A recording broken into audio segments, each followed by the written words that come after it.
Good morning, everyone. This is Danny Matthews here on Veterans Day. We are here with Vincent Aldama. He served in the military. He is the husband to McKenna. McKenna is one of our customer service people, as well as social media person, as well as Gets It Done girl. She does everything for us here. We appreciate her and love her so much. And we're going to talk about Vincent and just kind of what he has done. I do want to read a quote, though. First thing is, freedom is never more than one generation away from extinction. We didn't pass it to our children in the bloodstream. It must be fought for, protected, and handed on for them to do the same. That's from Ronald Reagan. That's a great quote because he's right. One generation away and we lose our rights, lose our country. So we're in turmoil right now as a country. I don't want to get political, but let's just pull together. And Vincent, I have a couple questions for you. I just want to know, tell me a little about yourself. I understand that you're a generational military guy. So tell us about that.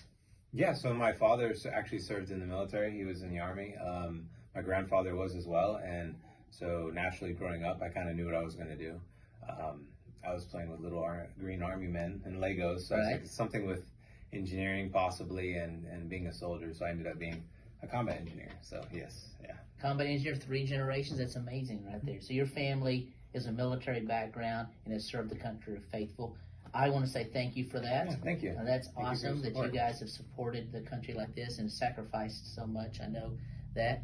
You said you're a combat engineer. So what does a combat engineer do? Kind of explain that.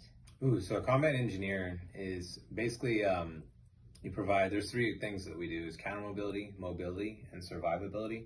And those are just fancy terms for if anything's in the way, whether it's an obstacle, a person, a vehicle, we get rid of it.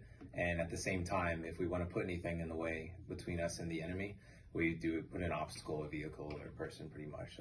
So I guess you could say the offensive and defensive coordinators of the military. So okay. And where did you do your basic training?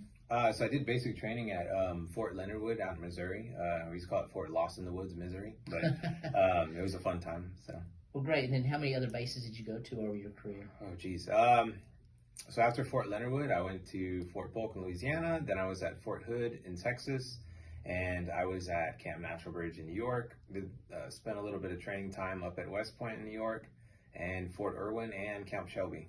Oh, wow. So, yeah. And then you were deployed, and where did you end up going? So I went to Afghanistan for 9 months, actually, in RC East, and had a good time there. Different country. I mean, different than what is the United States. A little bit of a shock to you? Definitely a culture shock in most aspects. It kind of is. It was inspiring to see that, especially during election time and stuff like this, and not getting too political. It's just the fact that I think it's important for a lot of people to vote, and it was really cool to see that over there people literally fight for that right to vote, and it's valued to be a citizen of Afghanistan, and they have a lot of pride and faith to their country, and I think it's awesome, and it's definitely some values I aligned with when I was over there that I noticed from some of the people. So. Well, it's definitely different than here, isn't it? Mm-hmm. I mean, as in, we have several friends of ours that are from different countries, and they talked about how important it is to vote in United States versus their countries, and how great this country is. It is a great country, and part of that is because of our men and women that serve in the military. One last question: you still keep up with some of your buddies? Oh yeah, definitely. I think I'll be keeping up with them until we're old and gray and we're all in wheelchairs. But I actually had a couple of my buddies down here for our wedding, and that was a blast. But yeah, friends from all over, and we're all out there trying to prosper in the world and just trying to help out the community and give back. So that's awesome. Well, Vincent, we appreciate you. Thank you so much. Thank you. Thank you for your family. Thank you for your time. Hey guys, if you see a veteran, thank them today for that.